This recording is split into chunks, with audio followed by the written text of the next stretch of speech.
Hello friends, నమస్తే.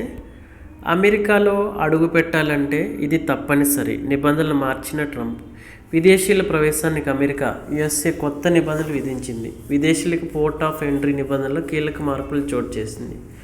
America వచ్చే వారికి రిటర్న్ ఎయిర్ టికెట్ తప్పనిసరి చేసింది.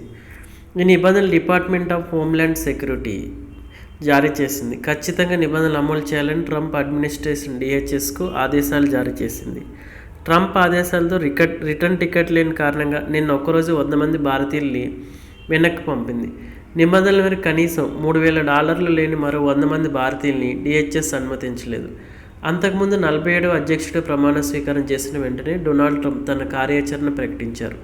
తాత్కాలిక వీసాలపైన అమెరికాలో ఉద్యోగాలు చేయాలని, సంతానానికి జన్మనివ్వాలని, తద్వారా వారికి అమెరికా పౌరసత్వం దక్కాలని కోరుకునే భారతీయులతో పాటు ప్రపంచ దేశాల పౌరులకు అమెరికాలో ఉంటున్న అక్రమ వలసదారులకు నూతన అధ్యక్షుడు డొనాల్డ్ ట్రంప్ పెద్ద షాక్ ఇచ్చాడు. జన్మతః పౌరసత్వం దక్కే విధానానికి మంగళం పాడేశారు. అధ్యక్షుడిగా బాధ్యతలు చేపట్టిన వెంటనే ట్రంప్ సంచలన నిర్ణయాలు తెరతీశారు. అంతా ఊహించినట్లుగానే తనకున్న అసాధారణ అధికారులు ఉపయోగించుకుని పదుల సంఖ్యలో ఎగ్జిక్యూటివ్ ఆర్డర్లు జారీ చేశారు. అమెరికాకే ప్రథమ ప్రాధాన్యం ఇస్తూ ట్రంప్ విధానపరమైన నిర్ణయాలు తీసుకున్నారు. భారతీయులతో పాటు ప్రపంచ దేశాల ప్రజలను తీవ్రంగా ప్రభావితం చేయగల నిర్ణయాలు సైతం ఉన్నాయి. కానీ ట్రంప్ జారీ చేసిన ఎగ్జిక్యూటివ్ ఆర్డర్లకు చట్టపరమైన రక్షణ కొంతవరకే ఉంటుంది. ఆయన తర్వాత పగ్గాలు చేపట్టబోయే అధ్యక్షులు కానీ, కోర్టులు కానీ వాటిని తిరగదోడే అవకాశం ఉందని న్యాయ నిపుణులు చెబుతున్నారు. ట్రంప్ నిర్ణయాలు కోర్టులో సవాళ్లు ఎదుర్కోవడం ఖాయమని అంటున్నారు.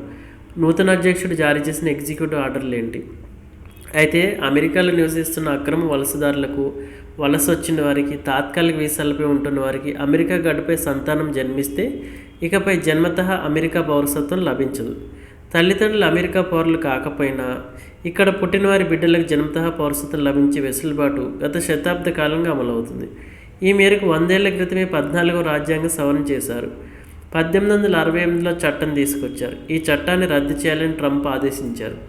జన్మతః పౌరసత్వం లభించే అవకాశం ఉండొద్దని తేల్చి చెప్పారు. దీనివల్ల లక్షలాది మందికి ఇబ్బందులు ఎదుర్కొన్నాయి.